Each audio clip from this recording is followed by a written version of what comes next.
കുട്ടിയായിരുന്നോ?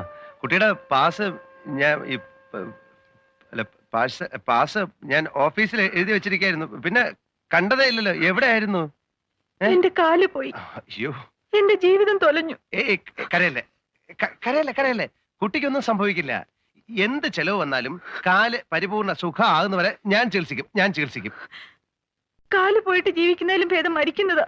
അയ്യോ, അങ്ങനെ എനിക്ക് ആരുമില്ല. അയ്യോ, അങ്ങനെ പറയല്ലേ. കുട്ടിക്ക് ഞാനില്ലേ. നിങ്ങളൊരു പേരും കള്ളനാ. ഞാനോ? പാസ് എഴുതി നിങ്ങൾ എന്നെ അന്വേഷിച്ചു എന്ന് പറഞ്ഞത് പച്ച കള്ളല്ലേ? അതിനുശേഷം ബസ്സിൽ വെച്ച് നിങ്ങൾ എന്നെ കണ്ടിരുന്നില്ലേ? എപ്പോ? അതാ ഞാൻ പറഞ്ഞത് നിങ്ങൾ പേരും കള്ളനാന്ന്. ടയർ പഞ്ചറായ ദിവസം നിങ്ങൾ എന്നെ കണ്ടില്ലേ? ഇല്ല, സത്യമായിട്ട് എനിക്ക് ഓർമ്മയില്ല. ഞാൻ കണ്ടില്ല.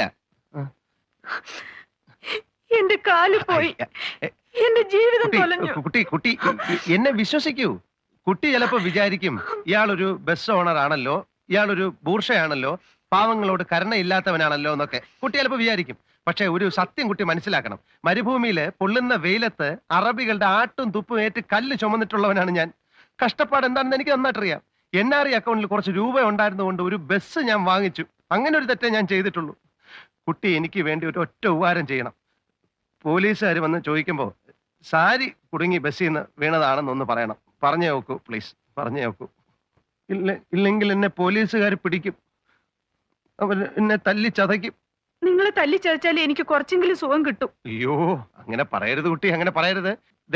ഇന്ന് മുതല് കുട്ടിയുടെയും കുടുംബത്തിന്റെയും സകല ചെലവും ഞാൻ നോക്കിക്കൊള്ളാം. പ്ലീസ് പ്ലീസ്, ഞാൻ കുട്ടിയുടെ കാര്യം പിടിക്കാം. അയ്യോ ഇല്ല കുട്ടി, പോലീസുകാർ വരുന്നുണ്ട്. ഞാൻ പറഞ്ഞത് ഓർമ്മയുണ്ടല്ലോ. കുട്ടിയുടെ കുടുംബത്തിന്റെ കംപ്ലീറ്റ് ചെലവ് ഞാൻ നോക്കിക്കോളാം. സാരി കുടുങ്ങി വീണാണെന്നേ പറയാവുള്ളേ. പ്ലീസ് സത്യസന്ധമായിട്ട് പറഞ്ഞോളൂ. സത്യസന്ധമായിട്ട് സാരി കുടുങ്ങി വീണതാണെന്ന് പറഞ്ഞോളൂ. ബസ്സില് സ്ത്രീകൾ ട്രാവൽ ചെയ്യുമ്പോ എപ്പോഴും സൂക്ഷിക്കേണ്ട കാര്യമാണ്. അല്ലെ, സാരി കുടുങ്ങി ആ കുട്ടി ബസ്സിൽ നിന്ന് താഴെ വീണു.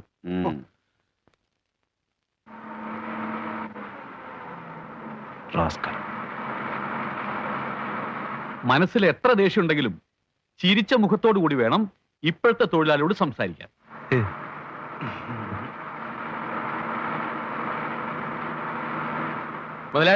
മുതലാളി സമ്മതിച്ചിരിക്കുന്നു.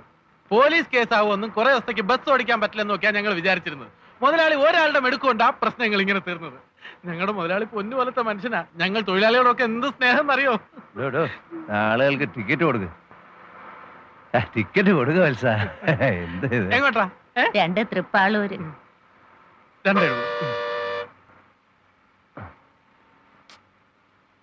ഒന്നിനു പുറകെ മറ്റൊന്നായി ആകെ പ്രശ്നങ്ങളാണല്ലോ ഹംസേ. ടയർ വാങ്ങിയത് കടമായിട്ടാ. പരിചയമില്ലാത്തവരോട് വരെ കടം പറയേണ്ട സ്ഥിതി വന്നു. അപ്പൊ NRI അക്കൗണ്ടില് എന്താ ഹംസ നിന്റെയൊക്കെ വിചാരം? NRI അക്കൗണ്ടിൽ കോടിക്കണക്കിന് രൂപയുണ്ടെന്നാ. ഏട്ടന്മാർക്കും വീടിനും വേണ്ടി ഞാൻ കാശ് അയച്ചുകൊണ്ടിരിക്കുകയില്ലായിരുന്നോ? ഈ കളക്ഷൻ കൊണ്ട് പിടിച്ചു നിൽക്കാമെന്ന് എനിക്ക് തോന്നുന്നില്ല.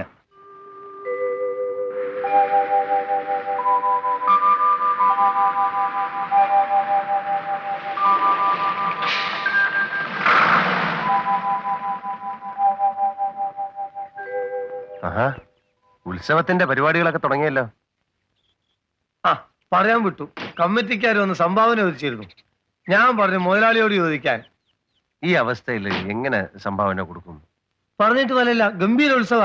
മുതലാളി, നമുക്ക് ഇത്തവണ സ്പെഷ്യൽ പെർമിറ്റ് എടുക്കണം. അപ്പൊ പിന്നെ ടൈമൊന്നും നോക്കേണ്ടി വരില്ല. നിർത്താതെ ഓടാം. 14 ദിവസത്തെ ഉത്സവമാണല്ലോ. നല്ല തിരക്കായിരിക്കും. 14 ദിവസത്തെ ഓട്ടം കൊണ്ട് നല്ലൊരു തുക ഇങ്ങ് പോരും.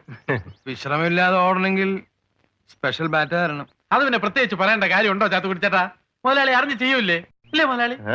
മുരളി, നമുക്ക് ഈ ബസ് മൊത്തം ഒന്ന് മോടി പിടിപ്പിക്കണം. ഈ ഉത്സവത്തോടുകൂടി നമ്മളെ സാമ്പത്തിക പ്രശ്നങ്ങൾ മുഴുവൻ തീരും.